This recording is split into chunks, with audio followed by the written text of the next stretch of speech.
This is the Besotted Pride of West London podcast. And I've got a bit of a changing rooms experience now, actually. So the Wales game took place and I decided I had to need to shoot back home.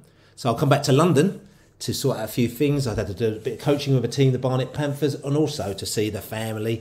And so I've decided to take a bit of time out, keep my fingers crossed that England beat Senegal, and then I'll be out there again.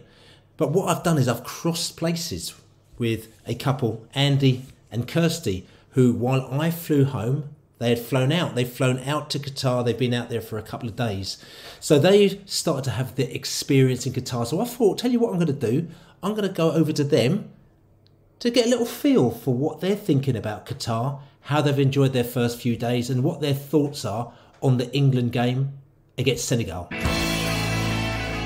So this is the day. It's a big day.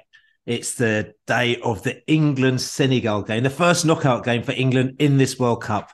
They, and I'm going to say it, breezed through the group stages. Okay, they had a little hiccup in the USA, but they breezed through the group stages. And there's a bit of a sort of kind of swap situation now going on now. As I've said to you, I'm actually back at home for a few days. I had to do a few chores, as we said, back at home, see the family, do a bit of football coaching with my team. So I'm back at home here, but I've actually swapped places with Andy and Kirsty, who are actually out in Qatar at the moment now. They've been here for a few days. Andy and Kirsty, how are you? Great, Billy. Happy to be here. You know, it's the World Cup. I mean, back home it's cold and wet. Out here it's boiling hot. It feels like a World Cup. It's a shame we didn't cross paths. I was hoping that we could get to meet up with you, but you never know. We still might. You never know, actually. We're not going to... I'm touching wood here. I'm not going to say any more than that at the moment now. It's funny because we've actually never met, but we have kind of met because basically we're newspaper friends, aren't we? We basically keep on appearing in the same newspaper articles, normally in The Guardian together, like, you know. So it's like these newspaper friends pop up in the newspaper. And then next minute, before you knew it, we had mutual friends on social media who kind of introduced us. And then we became friends on social media, but we still haven't met each other. So this is probably the closest we're going to get, unless, of course, England do the job. Precisely, yes. It is ever so strange, isn't it? Because we've crossed paths in print and online from Guardian articles and newspaper stuff. So it is great to finally talk to you. Yeah, that's nice. Right. Yeah. Sorry, Betty. I was going to say it must be all the tofu we eat that brings us together. Yeah, that's right. Okay, it must be. But look, I mean, let's talk about your experience. I mean, as you may or may not have heard, we've talked about the last couple of weeks, the experience that we've been having in Qatar, which has been we've had a great time. It's been very different, but we've had a great time, and finding different things to do. Back end of of there, we spent time at the Arabian Nights as well, which was like where a lot of the Saudis and the Tunisians went down to watch a couple of matches down there, and that was great. So it's just having these different experiences. I know you haven't been here for very long, but I'm just wondering, kind of, first of all, how was it for you back in England watching the World Cup? Because I can tell you what it's like for me, kind of only being back here for a couple of days watching the World Cup. And also, how has it been for you in your first couple of days in Qatar? Well, I think two things I'd say there. Firstly, very, very frustrating being in England watching the World Cup. Originally, our plan was we got 12 consecutive games on 12 consecutive days from day one, including the opening game. And unfortunately, logistical issues meant that sort of only 3 weeks before we decided that we had to put those back on the FIFA's website and come out for the second round. The second round is the last 16, which is a risk because England, I know you said breeze through the group. England never breezed through anything, really. I think once in Japan, we beat Denmark 3-0. We were 3-0 up at half time and we thought, this is Christmas. This can't be possibly right.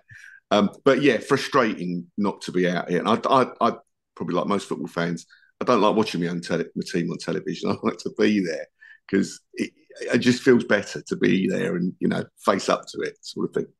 Yeah. And how many World Cups have you been at? This is my 9th, Billy. Same with me as well. We're 9th World Cup partners as well. And Kirsty, you were saying? I was just going to say, being out here as well, you're saying, the whole different atmosphere. We've been spending a lot of time down at the souk Waqif because it just seems to be really, really happening. And all the fans are down there. The streets are packed. It's got a real kind of festival buzz about it. So, yeah, that's where we've spent some time. But we're going to do a bit more exploring today. Yeah, and I think there's what they've done here is, there's no doubt about it, they've embraced the organisation. I mean, you know, there's more people, I think, working at the World Cup than necessarily there are fans at some points. But I do think it's interesting. They've rolled the red carpet out. There are some of the fan zones that are more zone than fan, if you know what I'm saying. You know, and there's certainly not a lot of England fans out here that we can see.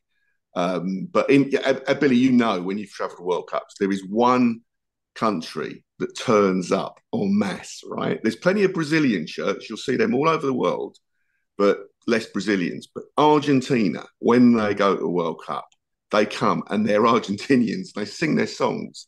And I know we've got a historic rivalry with them, but they are probably the most dedicated, devoted, fanatical fans on the planet. And they were out in force yesterday and last night. It was a privilege to be in that stadium.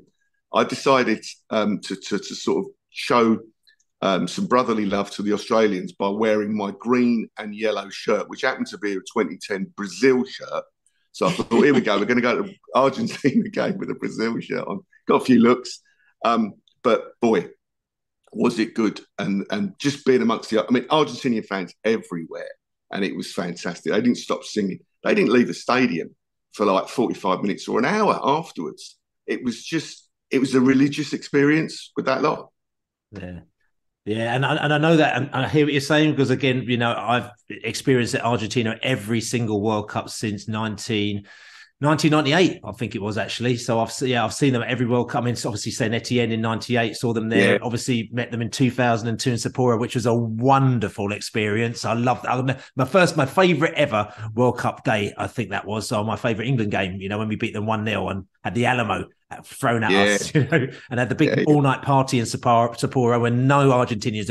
We didn't see one Argentinian. You talk about them celebrating; they do celebrate maybe if they win, but if they lose, you don't see them for toffee. Absolutely not, you know. And then I've seen them all the way through different World Cups, and I've seen them here, and I do know that they turn up in their numbers. But if you listen back to previous podcasts as well, you just check them on prideofwest.london as well. If you go back a few episodes as well, we spoke to some Mexican fans, and they explained to us their rivalry with Argentina.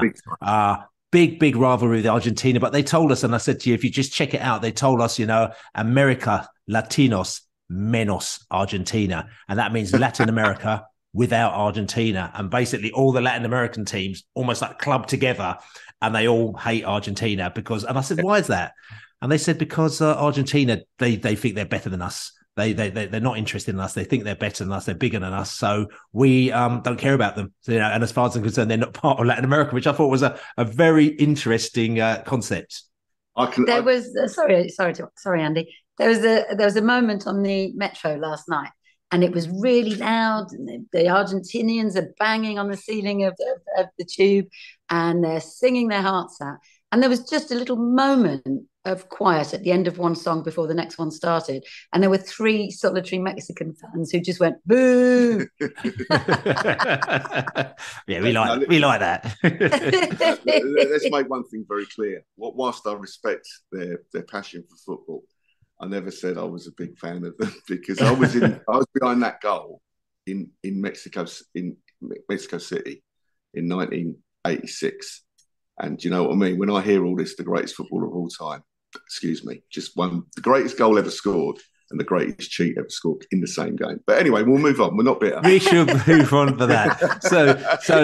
So I mean, like I said to you, frustrating watching it at home, you know, but the thing is that what you did get is obviously, you know, we were in the stadium, we saw the games, you know, great, magnificent stadium that they've got out here. Atmosphere was all right, you know, it was not bad, you know, in some of the games. I mean, a little bit of moaning going on, obviously, because England weren't performing, particularly in the USA game, Iran game. It was like a friendly, like, you know, and then obviously the Wales game, you know, first half was a little bit tense because we hadn't scored the goal, but the second half was a bit of a carnival.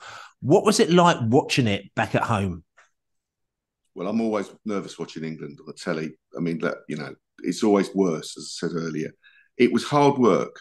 I expected Iran to put us up a real battle, which is what they did against Wales. I think on the day, the Iranians, all to a man, did not sing that national anthem. There was a protest going on. I think it affected them, and England happened to turn it on. That was incredible. The USA game was predictable. You know, USA are a tough side, very, very capable, and they snuffed England out. And then the Wales game, once again, it was a predictable up to a point, and then England got the openings, and thank the Lord for Marcus Rashford, you know, and what he did, what he's done for us, and you know, and Foden too, of course. So frustrating, but also we haven't been beaten, and the big teams, Spain, France, Brazil, and Argentina, have all lost a game, right? Yeah. So we haven't. So all this moaning about Southgate and his tactics, it's about winning. And I just wondering, did you watch it at home on the TV, or did you go out to the pub? You know, what was your vibe? Always at home. Always at home. We'll never go to a pub to watch West Ham or England because it's full of idiots. And I'm sorry, sorry, listeners, but you know, we've all got our opinions. I just want to watch the game. I want to take it on. I want to live the tragedy. All right. I find it more tense watching at home on the TV. I mean, we're all prepared. We sit there. I find it more tense. Watching like that, it's better watching in the stadium. I don't know why, but it seems to be a more calming atmosphere, even if the game's tense. But watching on TV, I'm the same. I find it quite frustratingly tense. Yeah, it's interesting. I mean, I've been here, like I said, only a couple of days, so I've watched a couple of games, or a few games, obviously, because you've got, you know, your what's it now? I'm getting used to the different time zones now, like the 3 o'clock and the 6 o'clock game or something like that. Is it now? So I've been watching the games, and but what I found over here, which is that, you know, obviously there's positives and negatives in Qatar, which we had. And, you know, like we went to a fan zone, which was great, fan zone by the sea. There was beaches, there was loads of big screens. It could have probably held about 20, 30,000 people. And there's 500 people sort of kind of rolling around there with tumbleweed, like, you know, we were like, oh, this is not really great. And we spoke to the organisers there who said, look, it is a bit rubbish, to be honest with you. We thought it was going to be a lot better than this, but it's not. And we're losing lots of money, you know. And I think there was the scenario where I think Qatar just presumed they would build and people would come, and they didn't actually understand the kind of how fans operated, really. I mean, you talked about going to the souk. The souk is literally in the middle of the town. It's a 15-minute cab ride pretty much for anywhere that you are. So it's very easy to get to. Whereas these other places are right at the top of town, and it's a bit of a schlep. So, you know, people are more likely to go to the souk. And what we said is, we said actually what they should have done, because they have got lots of money, they should have built about 7 souks. Okay. And maybe they should have kept that souk as it is. There's no alcohol in there. You just, you know, keep it traditional. But then maybe they should just created all these other free zone souks where they've got bars, and because that's what people kind of like, these little places that you can go into where you could just sit down and just hang out, and you're not actually at a big corporate fan zone or a big corporate place where they're shoving you all in your numbers. And for me, if they had done that, I think that would have really kind of, because at least even if it isn't real, because they've only built it 2 years ago, it would have given a feeling of being sort of kind of a local kind of sort of kind of Middle Eastern community that people could hang out with, but with stuff in there that they actually also know. So you mix and match between having traditional non-alcohol souks and other souks which maybe serve beer. I totally agree, because I said to somebody before we came out, I said, I'm not sure what to expect of how the whole World Cup atmosphere will play out. And the reason being, as you both well know, you go to any World Cup around the world and fans gather in what will be the market square, the centre of town. They sit outside bars.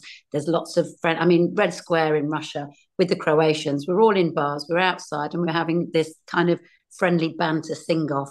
The ball's going up in the air. And any World Cup, you have that atmosphere. And it's usually in the non-organised fan zones. It's usually in the town centres, in the bars, in the squares, in the market squares. And that's where the fans gravitate, and they'll find somewhere to socialise. Well, that's the difference here. I don't think people want to be put into that box of a fan zone sometimes. And they've put a lot of effort in out here to create all these spaces, but there's nobody there. No, it's as I said, it's more zone than fan, to be honest. I mean, it's a bit, I feel for them a little bit, because they put a lot of design work in and a lot of care into this stuff. And there's not many people here, you know, a huge amount of money. I mean, it's just, God knows how much they spent. But yeah, I think that's where FIFA have always wanted this kind of very anodyne family whole thing. Everyone comes together and everyone wears a Ronaldo shirt, everyone wears a Messi shirt, all this sort of stuff. And the fact is that football culture, which has been the reason why football is the world game, is because of the culture, because of the Argentinians, because of the Brazilians, the Mexicans, the English, the Dutch, the Germans, just the way we all do it slightly differently, but we come together for the game. FIFA want this anodyne experience. Well, they've certainly got it out here. There's no doubt about that. They've delivered a fairly anodyne experience. Yeah, we need your advice, Billy. I saw some great pictures of you celebrating with Brazilian fans and having a beer. So we'll be tapping you up for advice of where to go. We'll find it. 100%. Well, I'll actually be able to give you the Brazilian party. The Brazilian party is going to be tomorrow as well in the same place. And I've got the invite from the Movimento, so the Brazilian movement, who my mates, he introduced me to the guy who actually founded them as well. And he actually founded this movement in 2010 in South Africa. There were only 10 people at the time now, and now he's got hundreds of thousands of people and part of this movement that he's got. And he just comes over here, hires a place, has a big party. You go inside there, they give you beer tokens, and you have a bit of a laugh. So I will give you that information a little bit later off of it. But just coming back to it, just talking about my experience as well here. What I've said is back in London is that I'm feeling there's actually no vibe about the World Cup hardly at all. And I was speaking to my daughter as well, who she was gutted that she couldn't come, but she's at school. She's only 14 years old now. And so she is not allowed to just go off school and go to the World Cups like she's done before. And she's really gutted. She said there's absolutely no vibe. None of her friends are interested. The school's not what she's showing it even at school. They're not screening it at school. So she said she's finding it quite frustrating because she can't really get into it. And by the time, it comes into the evening, she said maybe it's because of the weather, because it's not cold, it's warm, it's cold, and it's not really a vibe there. And that's what I'm getting. Radio's talking about it, you're hearing about it on TV, but I'm not really picking up a World Cup vibe at all. It very much almost reminds me of when I go to France for a World Cup, where you literally can walk around France and literally you wouldn't have any idea there's a tournament going on, because the French have got no interest in the World Cups until they get to like the quarterfinals or the semi-finals. Then all of a sudden the country sort of sparks up a little bit. But it's been a little bit like that over here. Yeah, that's a shame, isn't it? I would agree with you. I think there's so many things that are different / potentially wrong about this World Cup. And one of them is that it's in the middle of winter. Britain's in a pretty bad place, and I think we've only got one chance. It's the football team to try and cheer us up. The media, fortunately, haven't done all of their, usual we can win the World Cup. I think we've learned a little bit there. But I do think, the time of year, kids are at school, right? Normally it's in June and July, and kids are out and they're out of school, and it's a bit more relaxed and everyone's in holiday feel. People have run out of holiday. I mean, that's the other thing. Ordinary people who go to work get holiday allowances or whatever, or they're self-employed. They run out. And it's Christmas coming. It's expensive to get out here. And that they haven't got the dough. So it's not surprising that people are looking at this. All of my mates, and I've got loads who, we've been everywhere together. None of them so far have shown the slightest bit of interest in this, which I'm surprised at. I think if we win tonight, if we win tonight, I think that the dam might start to crack a little bit. But, we'll see with the Johnny come latelys, because I wish them all well. But I think back in the UK, that vibe that we've usually got, people are sitting outside, they're watching big screens, they're going to parks and watching it. That obviously can't happen because of the time of year. There's lots of little things that have had an impact to kind of take away that festival vibe where everybody's outside celebrating, putting flags up and all of that. I think that might have an impact. To be fair, the Welsh did it. I mean, the Welsh were, for them, it was like, the first That's World true, Cup in years. And I mean, everybody I know who's Welsh was out here, and they had the best time. So literally, hats off. We bumped into a Channel 5 guy out here, and he said he was trying to get comment and balanced comment from different fans. He said, but it was all Wales. He was getting loads of Welsh fans, and he couldn't find any England fans. That's because they were probably in the bars at the top of hotels on the 17th floor of hotels somewhere, orange having having themselves a pint of beer at 15 quid a pint, which is interesting. But anyway, so coming back to, I'm going to talk about England. We won't talk about the game as such, because like I said, this podcast is going to be going out after the game. England, they started off very well. Gareth he rung in a few changes, probably to show kind of like, our flexibility probably as a team, his flexibility as a manager. He's coming under a little bit of abuse for people, which again, I think is a little bit uncalled for, because I mean, if you want to give anyone abuse, give the German manager abuse, you know what I'm saying? Give the Belgian manager abuse. That's what's having a really bad time at the World Cup is all about, but we won't go there. But it shows to show you that we have got a few cards that we can play during this tournament. And he's kind of showed that, but it's almost like, to me, he hasn't even shown his full hand. He's kind of like, he's peeped over, like, turned over, a king of hearts and just gone, oh, here we go. Got one of those there, but I've still got a few unturned here. What do you think? Yeah, I agree with you. I think we've got options in the midfield and in the attacking positions, not so much in the defensive positions, but I think we've got options. And for once, actually, we've got options that are real options. I mean, he's struggling to accommodate the attacking players, and that has to be good news for England. I think he struggles naturally as a born defender and a cautious guy. I think he struggles to set a team up to attack. But, it's arguable the last time an England manager set a team up to attack. It's probably Terry Venables, if truth be told. And it certainly wasn't Alf Ramsey, if you listen to any of the old guys that I know who were there at the time. So, I think we've got options. But I've got a lot of faith in Gareth Southgate as a person. What I like is those players, they're smiling. Those lads are smiling with an England shirt on. You look at Sacco, you look at Rashford, they're smiling, right? And Southgate's got them a team. They are together as a bunch of boys. And the thing is, if they go out tonight, they go out. But they're together, and there's no backbiting, there's no nonsense in the press from them, because they're not doing it. The lads are a team, and I think that is the first time in my memory that we've really been a team. I mean, yes, at Euro 96, possibly in France, but it didn't really last very long. Certainly in Italy, we sort of bungled through, arguably.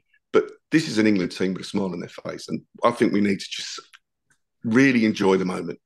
Because, you never know what comes next with England.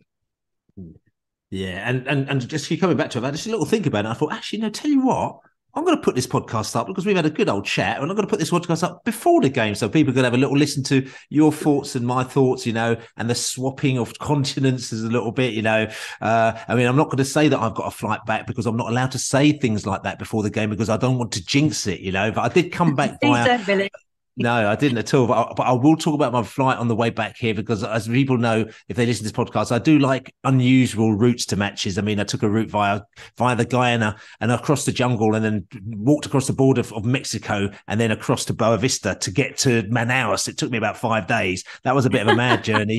This time I actually got here via Tel Aviv. So we went via Tel Aviv, then Jordan and came down. And then on my way home, it was great. I saw that. It looked like you had a great time. Tel Aviv was very good. And then on the way back, I went via Beirut, as you do, actually. So I'm thinking, I might actually, I've been to Beirut once. It's a great place. Yeah, and I think I love it. Yeah, it's a really good place. So I might, I'm keeping my fingers crossed that I have an excuse to go back to Beirut. I'm not going to say any more than that. Anyway, so like I said to you, so these things are happening now, but we do have a game, and the game is coming on today. Just briefly, Senegal.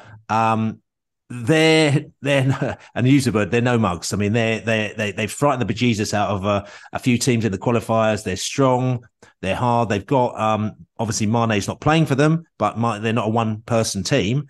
And if we're not on our A game, we could come a cropper. 100%. I sort of worry sometimes when I hear fellow England fans, dismissing the opposition without. I mean, they should know. A lot of these Senegalese players we know well. We should know that they're a strong side. They remind me of the Cameroon team of 1990, and we really struggled that night to get through them with a little bit of luck, frankly. So I'm hoping tonight the class of England and the belief that England have got might just swing it for us. But these guys are strong and they are athletic and they are good footballers. And they're determined. They're the African. They're the sort of, them and Morocco are the African representatives. And they're proud and they want to win. And more power to them for doing it. So let's just hope we get a bit of luck. Maybe the ball might fall. Just that thing. Didn't work for Australia last night, but you never know. Let's hope so. I'm positive Yeah, You know what I mean? and that's right. And as far as we can be. That's right. And your plans for today, because what's happened is that, again, for us, it's quite funny because we were talking about this, like you go out relatively early. I mean, it's probably, you're actually on a bit of a late one now, and I'm not going to keep you for too much longer because it's 10, 11, it's over after 1 o'clock now, but you normally find yourself trying to get out for the 1 o'clock games, which is what we were doing. And then by the time you got the 1 o'clock, you're at the 1 o'clock game, then you've got the 4 o'clock game, then you've got the 7 o'clock game, the 10 o'clock game. It's like literally, it's like Groundhog Day. By the time it comes to midnight, you've been out for like 12 hours. You're like, oh my God. So you're going to be heading out probably a little bit later, but you've still got quite a long day because the kickoff over there is 10 o'clock at night. What are your plans for the day pre-match?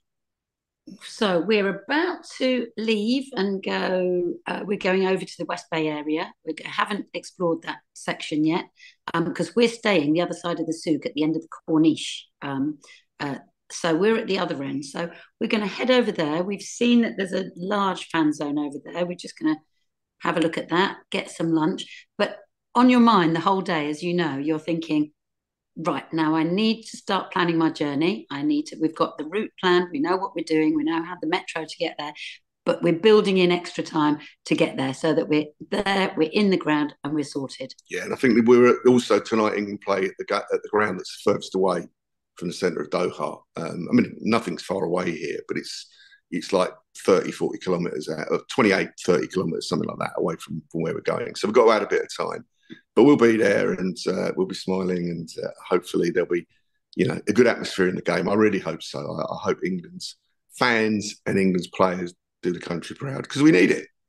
Yeah. And please get your walking boots on. Please be prepared to walk because trust me, my stepometer, I think I was looking at it on the way back and I must have done 74,000 miles when I was in Doha when I was here because literally what they do is that you come out and we stayed at our friend's house the other day as well, and our friend, he put us up and he was right beside the stadium, so we went there to his house, had some beers before the game, which was very nice actually as well, some shawarmas and some beers before the game, and he says, look, the stadium's right there across the road, it's 15 minutes walk. We thought, oh, that's great, we can see the stadium in front of us. We started to go towards there, then when you get to the point that you think you're going to walk to the stadium, you go, oh no, and they make you literally walk all the way around the stadium, and you're walking and you're thinking, why are you making us walk like this? And I don't know if they're doing it to sort of kind of dissipate the fans and kind of just stop any nonsense. Somebody reckons that they only do it for the England games, and the other games it's fine, you can actually go straight in, but literally it took us about an hour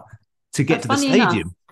Funnily enough, last night when we were on the metro on the way to the Argentina-Australia game, I saw the sign saying the walkway will be closed between midnight and 2 a.m. So the only thing we can think is we got off the tube. It was really very simple. Off the tube, there's a stadium in front of you. We walk straight in. No problem at all. Less than 10 minutes. However, on the way out, that walkway was closed. And then we had to walk for, I don't know, half an hour, 40 minutes, something like that. And the only thing we can think is the walkway on the way in was like a confined area. So, and everyone arrives at different times, obviously, but I think they're probably thinking 40,000 people trying to get in an enclosed area inside walkway could cause safety issues, which might be why if everyone is leaving at once, they're sending you all around the houses. But yeah, I saw you say bring your walking shoes, which we've obviously done. Yeah, I mean, it's all good. I mean, tonight the ground holds 60,000. Last night it held 40, so there's going to be more people there, hopefully. Also, you've got to add in all the various security staff and helpers and everything else. I reckon there must be about 20% more on the gate for all the workers there. It's there's so many people working at the World Cup. It's incredible. I've never seen anything like it. Yeah. We spoke to a lot of people. We spoke to a lot of people.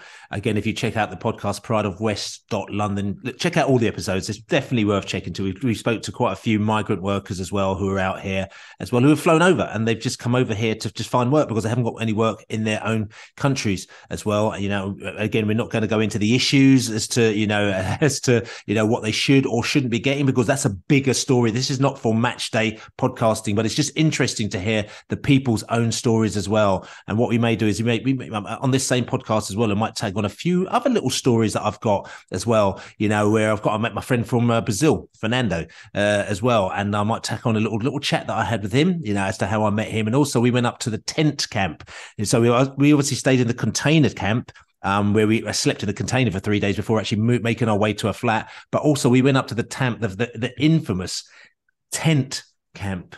Okay. And where all the tents were, and people stay in the tents. And we spoke to a couple of people who are actually sort of staying in there. So that's very, very interesting. I might just throw that into this podcast as well, just to give everyone a little bit of listening time. But listen, I'm not going to keep you guys any longer because you need to go off and go and watch a match. Go and enjoy yourself. Go up to the Souk, go over to the West Bay. Make sure you take the boat over from where you are over to the West Bay, because that's a wicked little one. Great photographs as well, like that. So do all that kind of stuff. I'll give you as much information as you need. And the Brazil party, I'll give you that info as well. So enjoy yourselves tonight. Enjoy yourselves at the game. I'll be in the pub watching it with my daughter and Bella and DJ Dave and Darren and all them lots. So I'm going to be doing the English thing back in England. You'll be doing the Qatari thing in Qatar. Then fingers crossed, maybe paths will cross in the very near future. Great, thanks, Billy. Pleasure to meet you, Billy. Yeah. And I'd say what we've drawn you in the FA Cup, so you're going to beat us as you always do. That's right. Yeah, West Ham are playing Brentford at our place in the FA Cup in the first week in January. And like I said to you, hopefully I will meet you very soon. But if not, I'll definitely meet you for a beer before and after that game in January, as with all the beers do, because you'll be welcome down to our boozer. And you could actually meet my coaching co-partner, DJ Dave, who is a West Ham fan as well. So thanks to Kirsty and Andy there. There's their thoughts from Qatar. Like I said to you, a bit of a changing rooms experience there.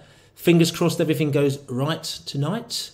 You may be hearing this podcast before the match. You might be hearing it after the match. But we'll have plenty more stuff for you to listen to as well. Fingers crossed.